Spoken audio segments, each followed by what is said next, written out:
O'zbeklarning mehribonligini butun Turkiya, kerak bo'lsa butun dunyo ko'rib bersin. Aka, men qarang. Bunaqa sayohatchi kam bo'lsa kerak Yevropada ham mana Namanganlik akalarimiz charchamayapsizlar. Bu Damazda aka. Qo'l qolish kerak lekin. Charchamay keldinglarmi? Keldik aka. O'zbekistonga ham olib keldi-da. O'zbekistonga ham olib keldik. Ikkita ekan, lekin ikki xonali uy qo'yibsizlar, tayyor qilib aka. Ispanli o'zi bilan-da. Gap so'z yo'q. Aka, men 1000 kilometr orqaga qaytishim kerak-da hozir. Shunday telefon qilib aka, kelib oldingizmi? Keldik dedim.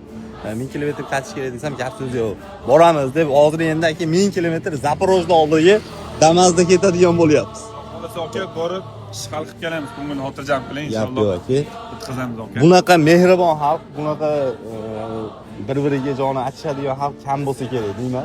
O'zbekistondan o'rganish kerak-da. Aka O'zbekiston xalqini qanaqa poddeshkada bo'lishini, yo'lga yurganda, boshqada bizni yo'lda yurganimizda aka bir kishiga yordam bersa, ko'rsatmasdan qilsam bo'lardi-ku debdi-da ko'pchilik. Lekin biz yo'lga kontent qilamiz deb chiqqanmiz, yangilik qilamiz, O'zbekistonga yo'ldagi holatlarni ko'rsatamiz deb chiqqanmiz, poddeshkani ko'rsatamiz deb chiqqanmiz.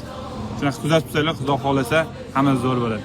Ammo Damaz Turkiyaning ko'chasida aka, Namangan nomerda. O'zbekistonning nomeri boshqacha turar ekan. Yo'lda juda ko'pchilik bizga ham, sizlarga ham yordam qildi. Hammasiga vahshay gap so'z yo'q. Lekin aka, ular Turkiyaga deb turib, Turkiyada to'xtashmoqchi emas, yana dash ketmoqchi. Shunaqa. Podpiska bo'lmayapsizlar, podpiska olib bersanglar, aka, qadagi odamlarga podpiska qilyapsiz-da.